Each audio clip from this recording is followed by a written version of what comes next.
I'm going to pick on Jalal first because we know each other. And I'm going to say, Jalal, so you introduced digital art to the UAE, but you're just as much at home behind a computer as you are building a 14-foot steel structure as part of a sculpture.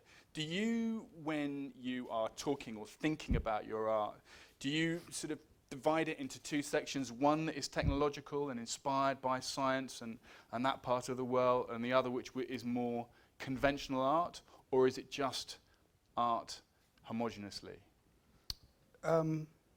It's exactly like having those bookcases that have different shade pencils, and either you'd use an 6H or an HB.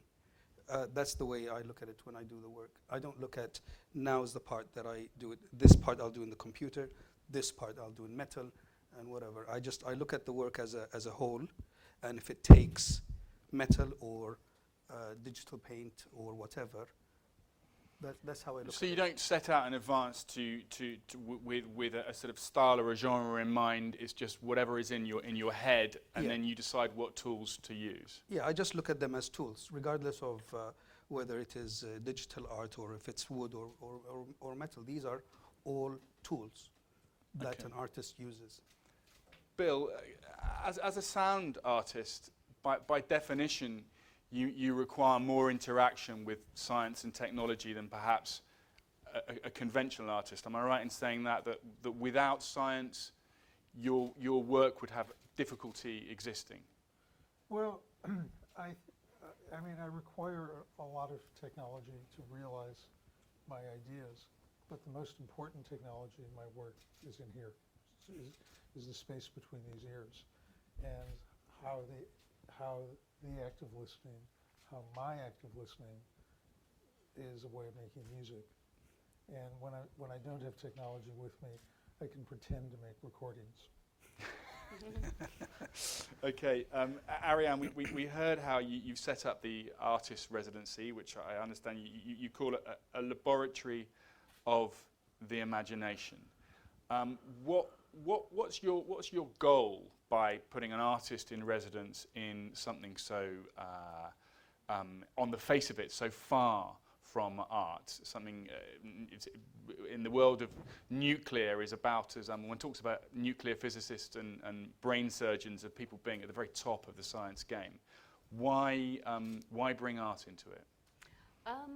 Well, in fact, CERN, the reason it was set up was to discover the origins of the universe, why we exist and how we exist. And so we have this big 27-kilometre machine which recreates the moment when the universe was actually born 13.7 billion years ago. So it seems absolutely natural to bring artists there, because artists, like the particle physicists, want to know why we're in this world and how we're in this world. And they're both discoverers of our place in that world. They just do it through different ways. Science through mathematics, algorithms, engineering, applied technology, and artists through the senses and the dynamics of questioning and creating. What techniques do you find that is there interaction between the people coming to CERN and the people working at CERN? Is that the ultimate goal, that the two sides, if you like, are working together and they will inspire each other? I've left it deliberately very open. So when you said it's the laboratory of the imagination, that's exactly what it is. And the concentration is on the process, where you have creative collisions, I call it. I kind of tease the Director General and say, oh, we collide particles together. Yeah, but actually at CERN we actually collide things even more elusive than particles, and that's creativity in the human imagination. Scientists are creative, artists are creative. So yes, the interactions are very, very important, and they're done in a number of different ways with partners. So I match-make the visiting artists with inspiration partners. So I match-made Bill with Subodh Patil, who's a cosmologist. Because what could be more perfect than somebody who listens to the universe than being with Bill? I just wanted to add the amazing thing about getting to know Subud, is kind of being inspired by the way he talks about things and his way of conceptualizing. The university gives me another language to use to articulate my own ideas, because a lot of the work I do is initially very conceptual, and it just gives me a much deeper understanding of myself and my own sort of way of approaching things, and that's been one of the best parts of being at CERN, actually. Jalal, in terms of science and technology and new techniques, would you say that your art and the tools you're using, to what extent does it constantly evolve? What are you doing now in terms of technology that you weren't doing, let's just say, a year or 2 years ago? Are we really moving at that pace? Yeah, definitely. I mean, I've been in this for more than 20 years. So I've seen and also when you do that in the UAE, you see the shift even more rapidly. Be it from the availability of documentation and books and academic facilities to having social networking, and the entire spectrum of how to use technology for in the service of art or creativity. The difference is, for example, it's much easier for you to get the tools and the softwares and the tutorials and everything that one needs for the creative process, for developing your art. Whereas I remember when there was days where there was nowhere even to buy magazines, which is really taken for granted in countries where they've had print, and so it has changed even to the point where I can send my paintings, the digital paintings, to the printer who might be in another country, have them printed and then get them sent back to me within 48 hours. But in terms of the actual creation of your art, I mean, do you find, you'll get a new piece of software and it revolutionizes the way you would approach a piece? Or, I mean, what I'm trying to get at is how gradual is the technological advance in terms of the way you're creating art? Because if one looks broadly, we've gone through a sort of an exponential growth in terms of data and the amount of equipment that we all have at our fingertips. Okay, you asked me 6 questions in that one sentence. Thank you, Jalal. Choose one. Yeah. Okay, first of all, the technology in art is, I think it is a two-edged sword. First, we should start with the individual being an artist or being a creative person, not having software or having technology make somebody who has nothing to do with creativity, but they stumble across a pleasant surprise or a pleasant accident, and then something comes up. It's exactly like now on my phone, I can, or on a digital camera, you can take 45,000 shots. I'm sure one of them will be amazing, but it's not that. It's exactly like Ansel Adams sitting there and waiting for that perfect moment and taking one shot. And that one shot is a perfect shot. Mm-hmm. So technology, I believe, is 2 things. It served art, and it also did disservice to art, because it made people who are not artists have the ability to claim to be artists. But also, on the other hand, whoever is an artist, this just opened the world, I'm still jet lagged. It opened their world to just a totally new horizon. you know. Okay. Bill, in terms of technology and your work, your first job, or one of your first jobs, which you described as the best job in the world, which was to work for the ABC in Australia, the people who look after the broadcasting in Australia, and to go round and to record the sounds of a continent, which was fabulous. And I'm presuming that you probably had to traipse deep into the Queensland rainforest with what would have been perhaps suitcases full of kit at the time. This was in the 60s or 70s? This started 1973. Okay. And I did that for 5 years.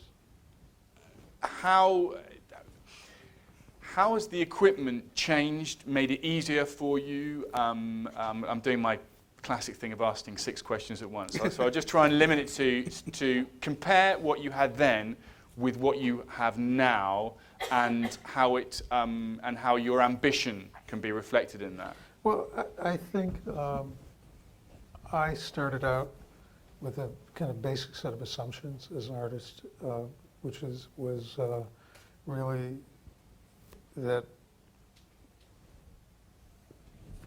the act of listening is a way of making music, and the world at any given moment, any real situation has a kind of musical potential to it if you kind of take the time to listen to it and understand it. And I became interested in sound recording as a way to document those listening experiences. And prior to going to Australia, when I was in my 20s, this kind of thinking was very marginal in terms of what was available in terms of financial support to explore those ideas. So the ABC gave me unlimited access to what was the state of the art in mobile sound recording technology. But the significant thing was I got really interested in, as I started to investigate an environmental situation, realizing that they're very complex and there's multiple points in space in a physical situation that you might want to hear a sound. You might want to be in more than one point in space at the same time. And of course, in the 1970s, there were no such things as mobile, portable, multi-channel digital recorders like there are today. But at that time, the ABC gave me access to outside broadcast trucks.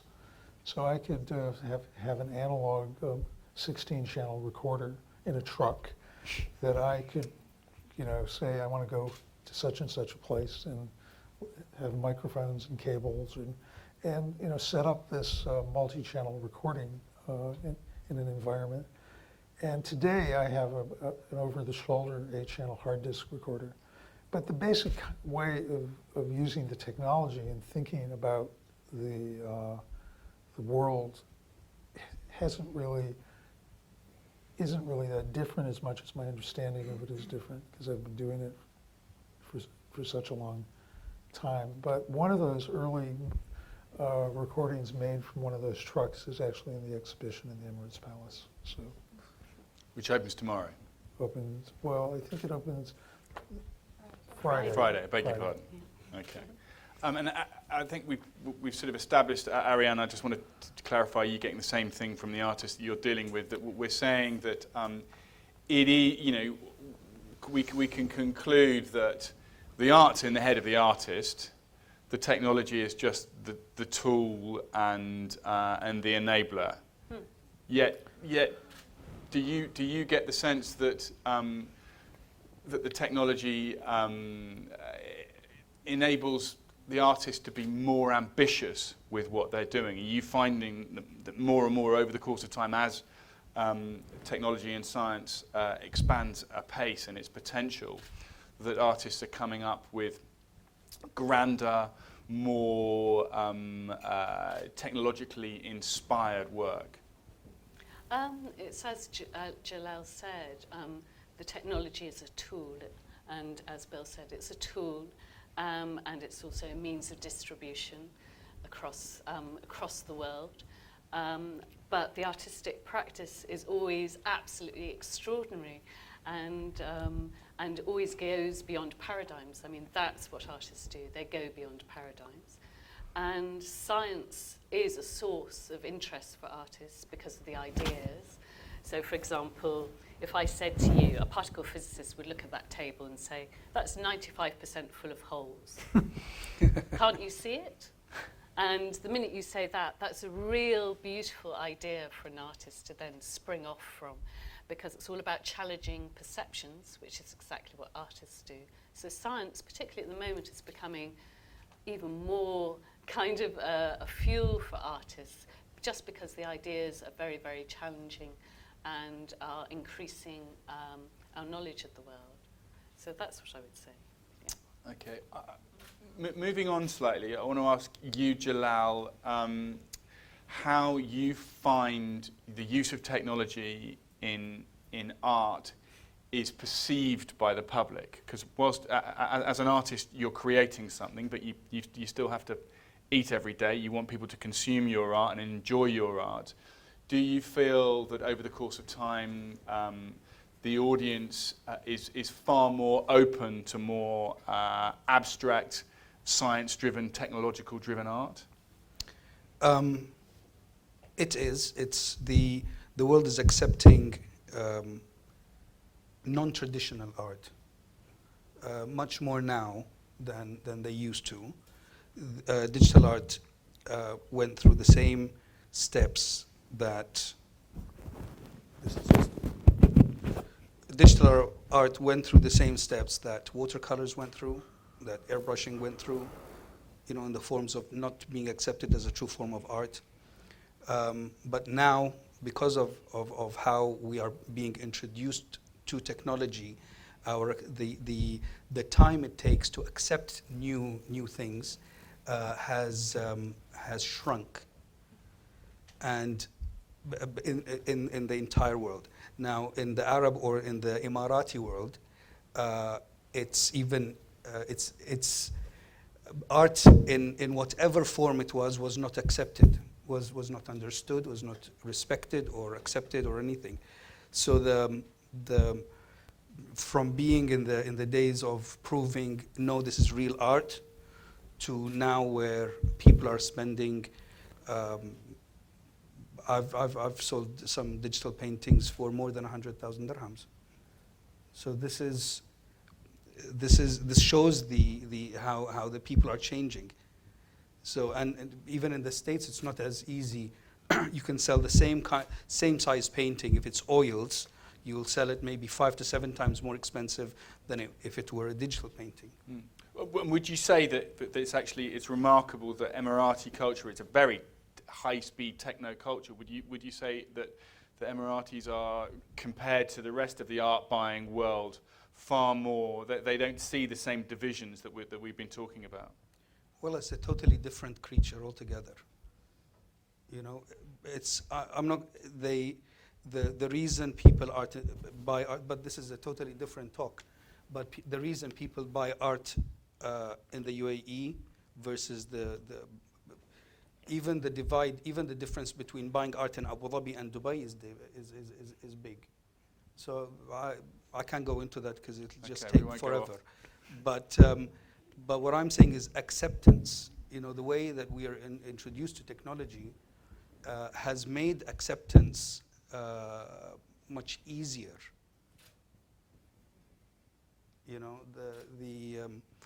For a long time, even to copyright your work, if it was digital or non-traditional, especially digital, it was impossible here in the UAE, in the UAE, because the experts in the Ministry of Information say this is not your work, this is the work of the computer. Interesting. And until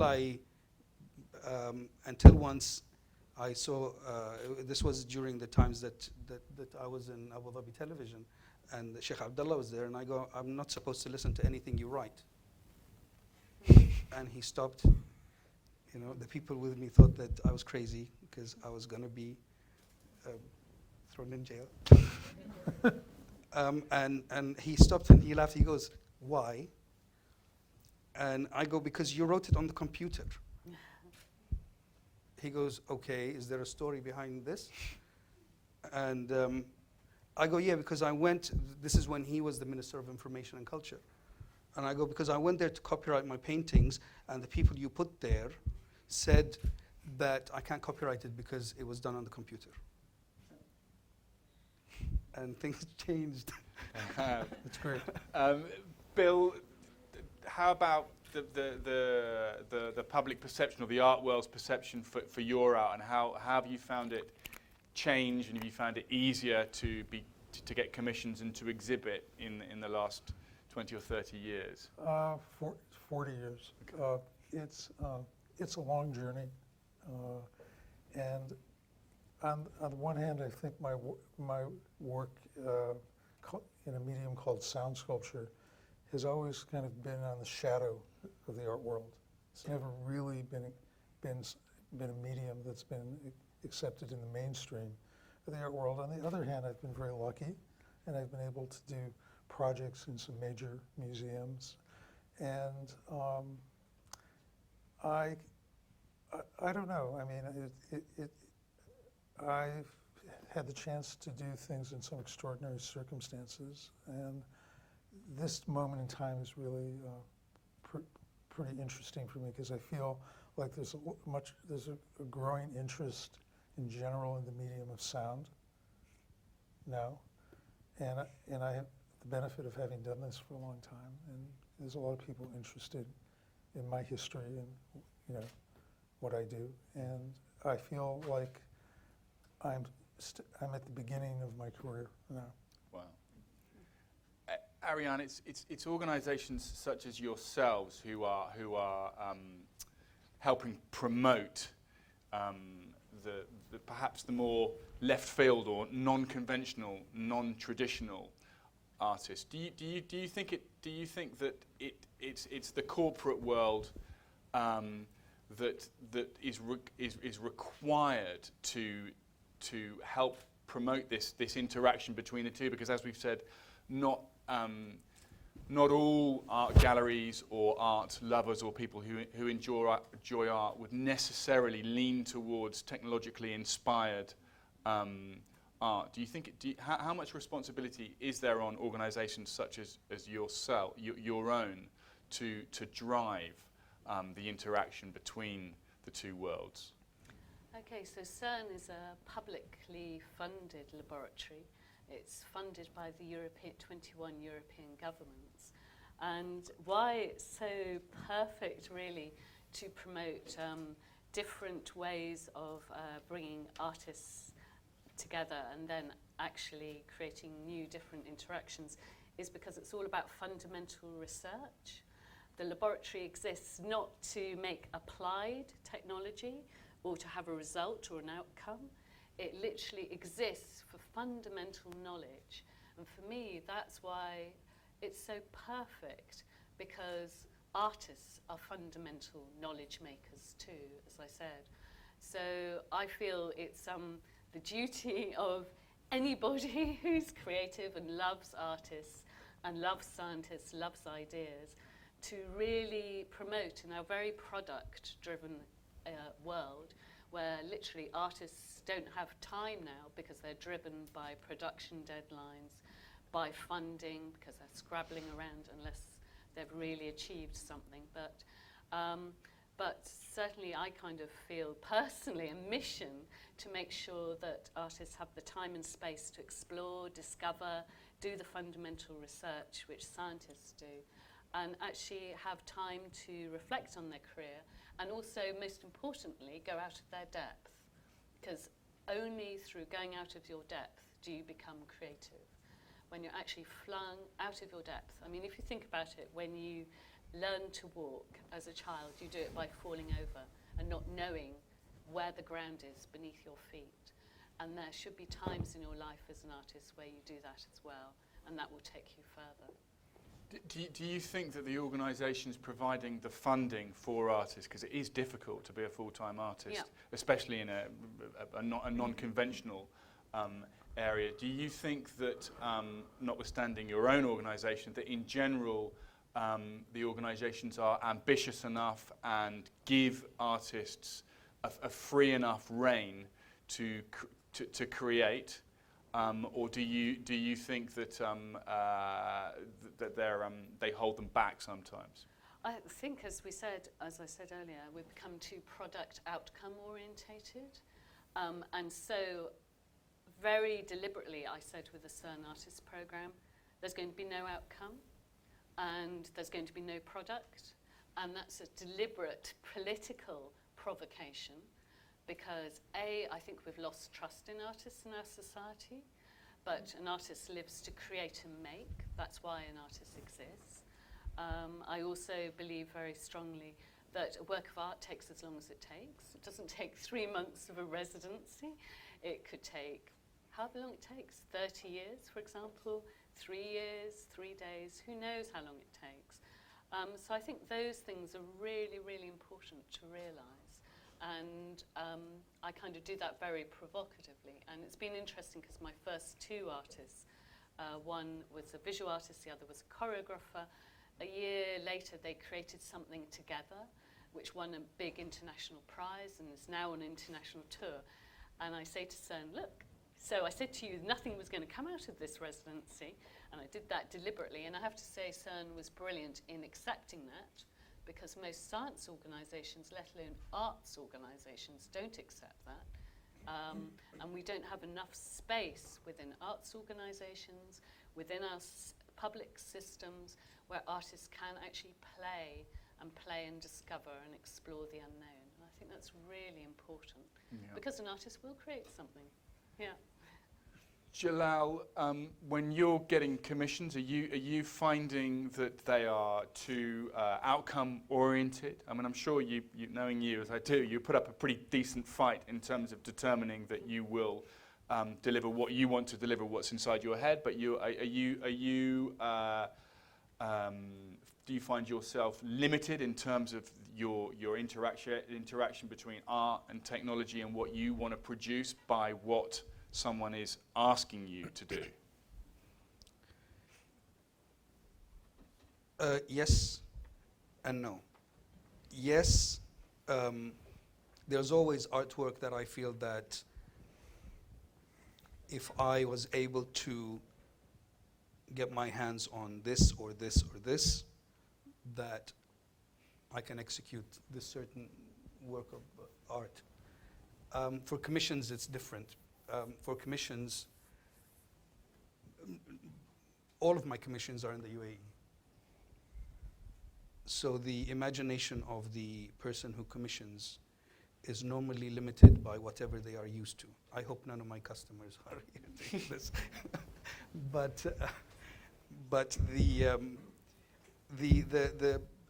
we're still very conservative when it comes to art here in the UAE. So the stuff that is being produced or required from commissions and stuff is normally very nothing off the wall. You know, everything is very within the box. You know, and that's why every now and then I take any opportunity to go outside and see work that is out of the box, so that I don't become, compressed into this, self feeding cycle. But so there's 2 things. One of them, yes, I have many art which is still here, that is waiting for the right kind of time or technology or funding or whatever to have it done, and which might never exist. Okay. Because I watch a lot of science fiction also, so which might never it might never materialize, and that's where I put it on in 3D programs, so it exists in that virtual world, and then there is the stuff that is the commissions that are, the normal things that go to customers, and you have to feed both. One you feed for yourself, and the other one you have to do for your customers, so you can feed your tummy also. Bill, I think I know the answer to this. When you say that you feel like your career is almost just starting, are you getting the sense that people commissioning you are kind of getting you more than ever in terms of, and they have an understanding of the sound landscape that they didn't have before, and they can visualize what it is that you could produce for them?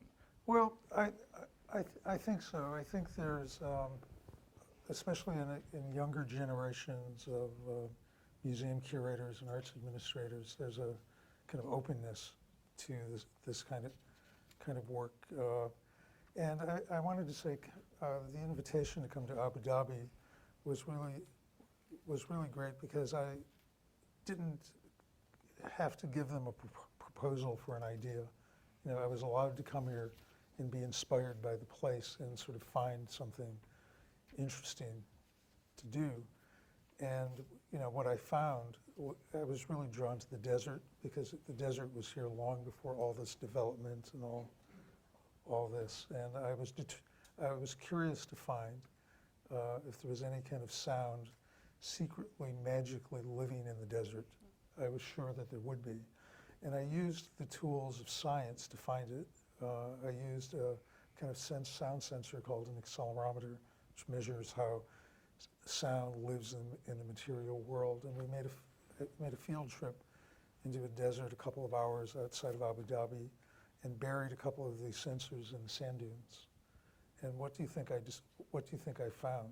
I found that the physics of the situation with thousands, millions of particles of sand moving at different rates, sliding over an accelerometer, it sounded like the sea. So I became very excited.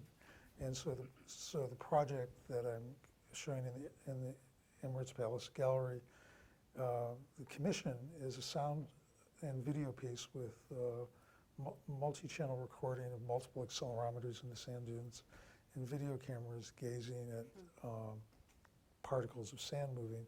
But when I did this, I realized that what I would really like to be able to do with this idea, and at some time in the future, when I think about how the weather changes, the temperatures change, you get sandstorms here, sometimes it even rains. I would really love to permanently bury a network of accelerometers in the desert and transmit that in real time to a suitable kind of architectural space. Because I think that the idea of permanently listening to this sort of timeless sort of acoustic phenomena that's in the desert that nobody seems to have ever heard before would be quite magical. We've got about 10 minutes left. I want to talk a little bit about the role education plays in art and creativity. It's been about 10 years since I left school. And when I was at school, the two worlds were very, very different. You know, and there was a thick line between, almost like a left brain and a right brain, between art and science. And I'm going to ask you first, Ariane, do you think that that's still the way that, just generally speaking, children are taught to approach the two topics, and whether from the bottom upwards we would find that perhaps, you know, art would be given, you know, further lease of life, and science might improve and go at an even faster pace if there was more interaction between the two worlds in the brains of kids as they were growing up? Oh gosh, it's even longer ago that I was at school than you, Matthew. Basically, I think the two worlds should be brought together much more. But I do think very critically that doesn't mean that they should be fused or merged, that there should be expertise in both, and people can be brilliant in both. And what I've certainly seen through the United States system, which is very interesting, a lot of physicists at university level are also dancers, for example. So you have a much more cross-disciplinary approach in the US, certainly in the education system, towards you can do both at the same time and juggle them much, much more. And I've seen that through the physicists who come to CERN, for example, or they're very, very good musicians as well. So I think in the university system, it's certainly becoming much more flexible, but in the younger system, I think there's the problem of pressure of timetabling. I certainly know that I wasn't allowed to do sciences, particular sciences I wanted to do. I wasn't allowed to do physics because it didn't fit in with the timetable. So I ended up doing chemistry and then blew up the laboratory and failed my exam. So, so that was because of timetabling.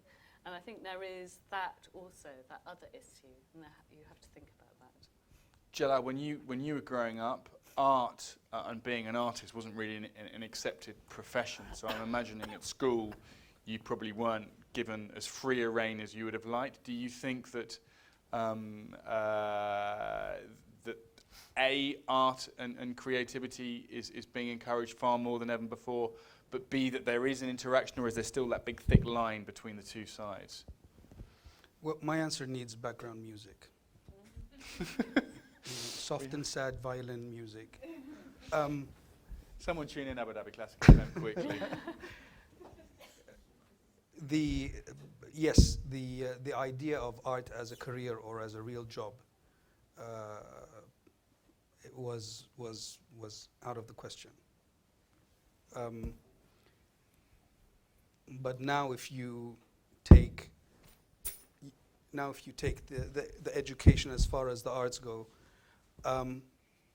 you have people can get a PhD in the field of art and can get master's degrees and can get bachelor degrees and any other science and education now today here in the UAE. You have people who will pay you to go and get your PhD. You can get a master's degree in fine arts or whatever related field. All the way down to just courses of how to make an oil painting. But I remember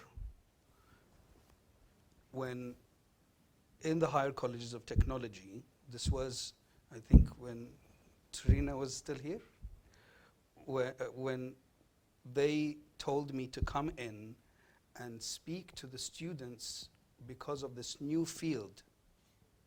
It wasn't art, but it was the first step, and it was communication technology. And I had to speak and convince the parents to let their sons and daughters take this field, and they were not convinced that what my daughter بتشخبط and she will scribble and make a living. No, either an engineer or a doctor or a lawyer or and to be sitting here today, which is not a very long time, and to see that the education, the art education, and now they're speaking about putting art in the schools, but not the way that they used to. The way that it is done correctly to find the future generations of artists, to find people who have passion and stuff. So this is it's definitely it definitely affects. I mean, with me, my father was very supportive of, it's good to be an artist and stuff. And then when I said, okay, now I want to go study art, he hit on the brake. No. La. No, you go and you get a real job. You go and you study business or marketing or something, and then you come back and on your free time you draw. So that was actually that was good, because now I'm an intelligent artist who knows how to sell his work rather. Bill, you were kind of let's say a pioneer in what you did. Do you feel now that there are people following in your footsteps? Do you feel that there's a kind of groundswell of people taking the technology and using it to create art? I mean, that they may be competitors, but do you feel that when you started out it may have been you and not many other people, which makes it harder for you to get your case across? Well, is there more now? Well, I think there's a lot of younger artists and musicians really interested in this medium. The technology today makes it so easy, in a way, to work and explore an idea.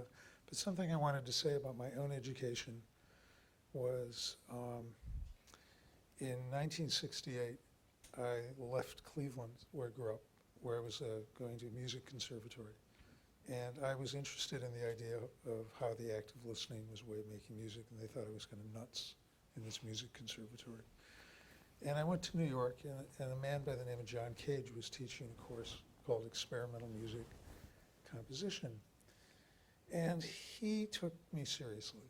He took this way of thinking seriously, and it was probably the most impractical kind of thing I could have done as a career path, to try to make a career out of the act of listening as a way of making music. But that's what I did, and I feel I've had the chance later in my career to teach at different art schools for periods of time, and also I'm a parent, and I think the most important thing you can do as a teacher, as in any kind of creative field, is to teach people to take themselves seriously, and to take their own perception seriously, and that's really important, I think. Ariane, what are you are you spotting any particular trends in terms of young artists and technology? Do you think that, for example, crowdsourcing art, which is something that couldn't have existed without the internet, do you think is that just a flash in the pan, a fad, or do you think that and perhaps the use of visualizing data will become a new art movements on their own? Yeah, it's but very, very early days at the moment, and I think what's really interesting always with technology and art, and particularly with big data art and crowdsourcing art, for example, at the moment, is at the moment it seems to be driven much more by communication and illustration rather than inspiration and jumping off point. And we're at this critical point in terms of when will that art stand on its own as real art in essence, rather than illustration or technologically driven. Because there is this huge danger, I mean, it was going back to what Jalal said right at the beginning, of technology, two-edged sword. It can become the constraint. So anything done by lots and lots of people can be called art, or something which shows data in beautiful patterns can be called art. No, that's not true. That's illustration. So I think we're at this incredible moment where probably in 5, 10, 20 years, the aesthetics and the form will have settled down, and we'll know when it's art and when it's illustration.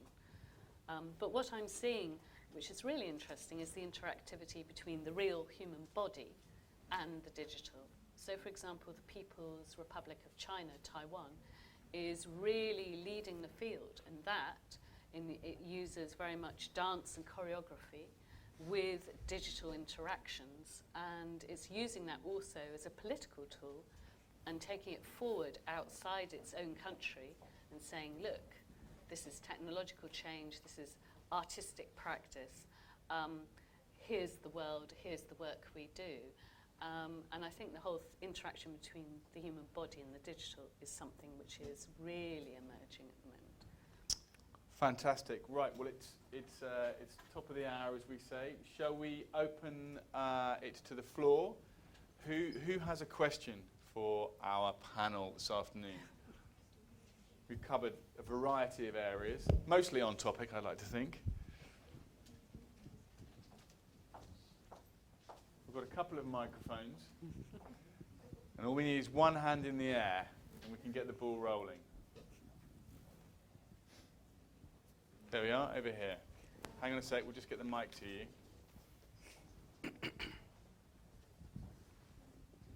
I feel that, art is more accepted for females other than males in our social here in Emirates. So, like, for example, when males just says that, okay, I'm an engineer, they always looking forward to be as engineers and doctors more than being as artists. So how did Mr. Jalal figured out that his way is being as an artist would be. Are you asking me? Yeah. Ah. Look, I don't blame the male students, because I believe, okay, all the teachers get out of the room. Okay, I believe that art is being taught to them wrong. Okay, the perception that young men have, Emirati men have about art, is that it is soft, it is, their friends will make fun of them because they're artists, or not macho enough for them. But it's a very big thing. That's why a lot of the young ladies go into it, because they have the state of mind, they're calm, they concentrate longer. What was the question again? Anyway, so they concentrate longer, and that's the and that's the thing.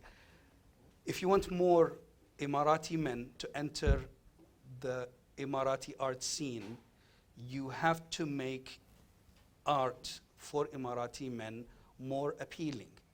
Yeah, and instead of asking them to make vector, and I'm just giving an example, don't kick me out, okay? Instead of making vector designs and stuff and postcards and posters, make them make a sculpture out of old Nissan Patrols.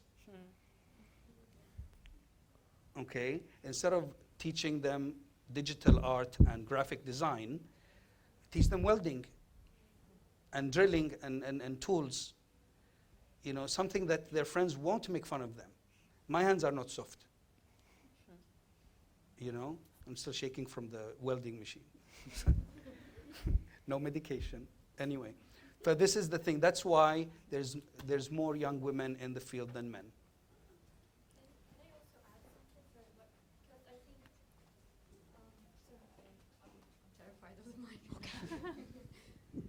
I think because men are, like, in our culture, they are supposed to take care of the family. So, like, to them, arts won't pay as much as other courses might pay, Because I think that's also an issue here in the UAE. Like, students don't really have that, like, they are not sure that they will be paid enough in order for them to have, like, family or something like that. So that's why I think women are more into art than men, because men have to make, like, the living for the family, and then women, can go into, like, arts and not, have that problem of making money. I mean, it's a risk on a financial extent to say I'm going to become an artist regardless. Bill, do you think that it's more of a gamble, more of a risk now than it was when you made that, you had that moment and said, actually, I've got something here, I'm going to go for it? Well, I think to make a career out of being an artist, no matter what culture you're starting out in, you have to be prepared to deal with uncertainty in your life. And you need to have a lot of commitment in yourself to pursue it. But the most important thing you need is to know your own mind, because if you don't know your own mind, you can't be lucky. When I first went to Sydney, Australia, I met a producer from the ABC, and he was explaining what they were doing with FM stereo service. And he said, what do you think would be interesting to do? And I didn't hesitate for a moment. And I said, I want to record what Australia sounds like. And I did. So I think one needs to know oneself and one's mind really clearly to be able to react when opportunity comes. And I think if you know your own mind, the situations will present themselves. Fantastic. Any other questions? Anyone? There we are at the back.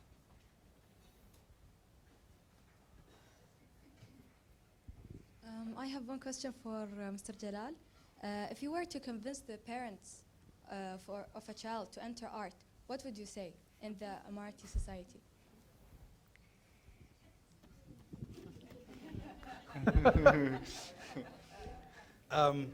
Now, He's going to ask for this piece of TV footage to chop it out. now, if I have to convince a parent now, that's easy. Really, it's easy.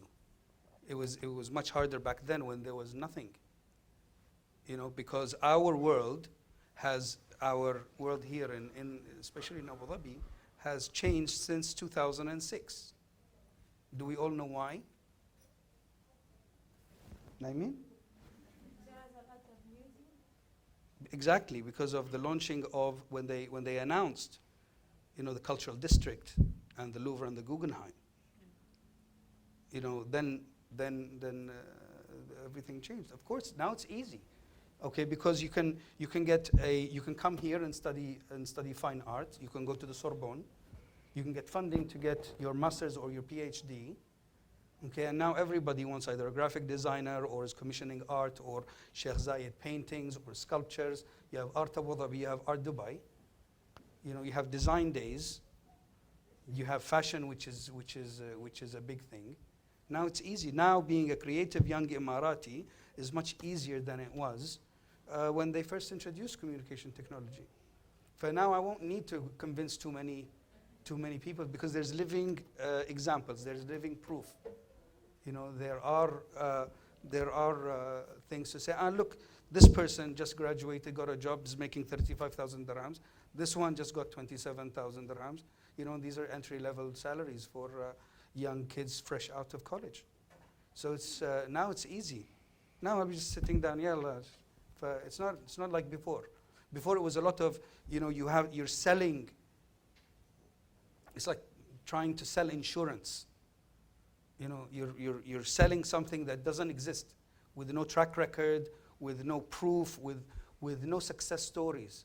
But now you have every day in the paper, you will see at least one opening of an art exhibition or an art gallery or an interview with at least one artist or musician or poet. You know, in all the, whether it's French, English, or Arabic. So today it's an established field. Now it's easy. Now I won't convince him. Let your kid get study art. Now I'll say, where's the problem with them studying art? It makes as much money as an engineer. You know, as an employee. You know, you as a hired creative now, you can get you get paid as much as an engineer. And isn't this what they were afraid of? That don't study arts to be an engineer, you know, or something. So it's khalas, it's easy. There you go, it's easy. Who's next? Okay, going back to the subject of like technology and art, do you think that more artists now are like doing that, like including technology in their art? Like let's say before it was like enough for artists to paint, let's say from what they see, to paint a landscape, and that would be called art. Nowadays, we have to be like more creative towards our art. Do you think that's, you know, what art is going for, like to add science into the art? Ariane, do you want to have a stab at that? Well, it's just another tool, just another palette technology. So, of course, artists will basically take loads and loads of technologies and play with the ones they feel they want to pursue and then drop them. So it's fantastic that it's so freely available and it's there, thanks to, for example, the World Wide Web, which has made everything so accessible and which had its 25th birthday this year, and actually came out of CERN, where I work, as a way of communicating between physicists, and now it's become a cultural tool which is open to everyone. So I think it's just another beautiful tool, and yes, of course, if you're growing up as a young person, you'll grab at everything and see which one works for you. But what I really love about Jalal's work is the way he mixes old and new together, so the sculptural forms and plays with all the different technologies, and then challenges society by using them in very provocative ways. So you don't think that would control the artist in a way, Mhm. right? So like, No, I think the artist is free. I'm very romantic on this. I always go, the artist should be free, is free. Explore your freedom, explore your liberty, as much as liberty as you're allowed within the culture and society you have, and try and break those boundaries. And that's what technology is, another tool for helping you do that. And certainly, for example, going back to Taiwan again, the artistic movement in Taiwan has particularly grown up because of the World Wide Web, and they got all the influence from Europe, and they've taken all the artistic influence and then spun it with their own culture, because they were kind of refugees from the Chinese, from the mainland China, and now they've combined it and fused it and made their own particular cultural expression, and technology has enabled them to do that, which is really fascinating. And has given them a liberty and a voice. And ask yourself this one question. If Michelangelo had digital art, when in those days, if digital art was around in the days of Michelangelo and Leonardo da Vinci and Van Gogh, would they have used it? Why no? Why no? Why no, really? well, that was my question. Do we have now to go into that? Like, do we have to learn how to combine these things in order for us to get out there? Or Listen. Is it going to change in 5 years? Like, do we... Listen, there's two things. First of all, one of them, an artist always has to. Okay, and the second thing, which you mentioned, an artist is always free. You can never control an artist. That's why artists don't care about being rich or poor or being full or hungry. Okay, have to, they always have to. They never like where they are. For this is the thing. If this is what I need to do to get the work done, then I have to do this. You know, whether it's material or it is studying or going or doing. And that's why you have to be a little cuckoo to be able to be a good artist. Would you echo that, Bill, in that you hear something in your head, or you decide you want to record something or see how something sounds, and then the challenge is, well, how do I get to that point? What do I need to do to hear it? I find myself now kind of reverting to practices I had when I was much younger. Is I pretend to make recordings. Just when I'm walking around, I'll hear something, and I'll just stop and listen to it, and just understand in my mind how I could record it, and pay attention to it as though I had the recording equipment with me. And I do, and I ask students I've worked with when I'm talking about listening and approaching the environment to pretend to make recordings, just to give it the same attention to the listening experience that they would have if they had a device actually making the recording. Does anyone else have any more questions? One more, good. I just want to ask a simple question. In this debate, what are you opening our mind to? Like, what are you asking us to think about, or what are you teaching us? Like, do you get what I mean? Not 100%. Were you here from the beginning of the talk? Yeah, but like, I like whenever I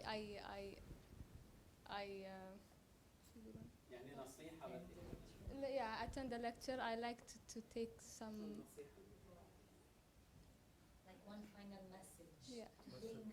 Okay, well that's a great way to wrap it up. I mean, we Actually, there's a great way to start all over again. yeah. I mean, we're talking about the interaction between art and science and art and technology, and how, you know, in some people's minds, it's left and right.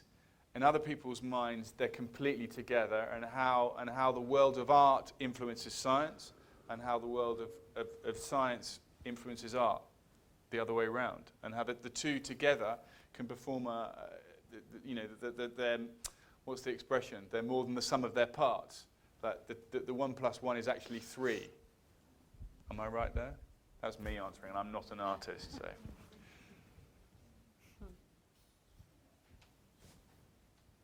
seems to me that what the takeaway is that there's no boundaries for an artist. There's no boundary. I mean, as much as you're, at one time, I think in art education, art was the reference for art. You know, what other people did and how you connect with that. But I think today, I think schools are changing because they're broadening the perspective, and they are opening up opportunities for students to connect with all kinds of references. So there's no, it's not that there's a limitation. And I think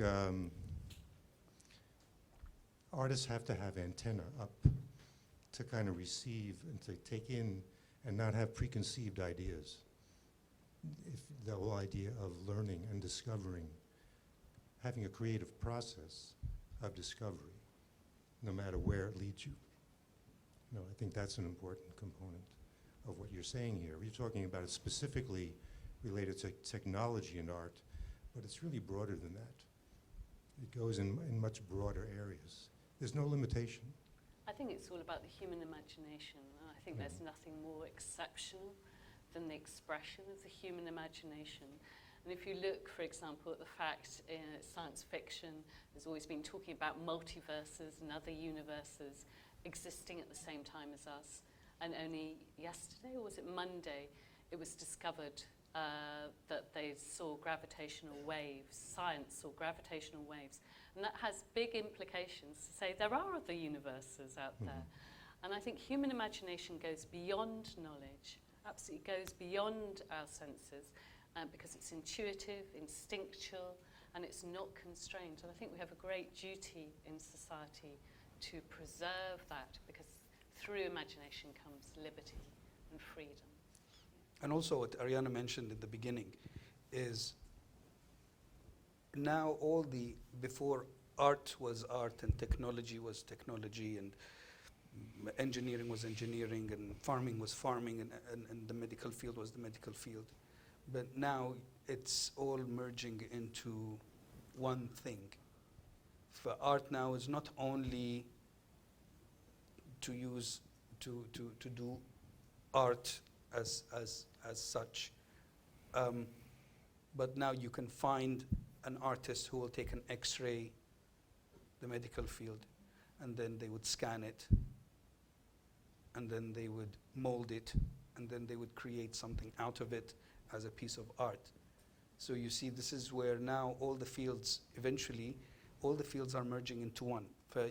You're not limited to, I mean, I would be driving and then I would see a pile of, they just finished demolishing a building and I see all the wood and stuff, and I was like, ah, wood, art supplies, you see? For all all the sciences are merging into one. So this is what you're supposed to take home with you, is that art isn't limited by art class, art supplies, art shop, art material, art this. You know, you can go to the financial district and you will see art galleries, you'll see sculptures. But the entire world is becoming intertwined. Bill, do you think in 100 years' time the Bill Fontana of 2114 will be called an artist, or will he be called a sound artist? And by that I'm getting to the fact that are we converging to the stage where we just go back to it's just art and we don't need to pigeonhole what element someone's specializing in? Well, I ask people, organizations that are presenting my work, not to refer to me as a sound artist, just as an artist. Fine. So in your head, it's all That's in the right. same way? Yes. Fine. Right, I think we've got another question.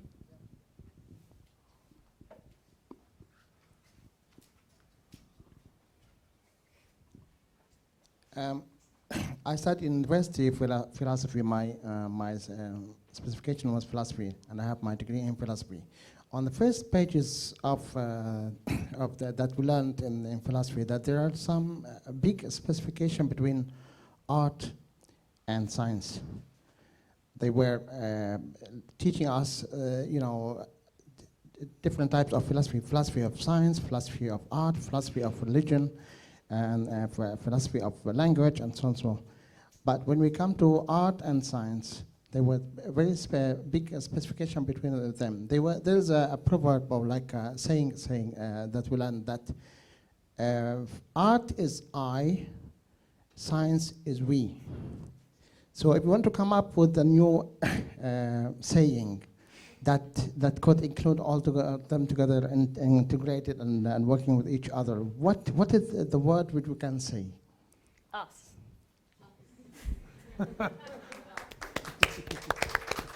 Very easy, two letters only.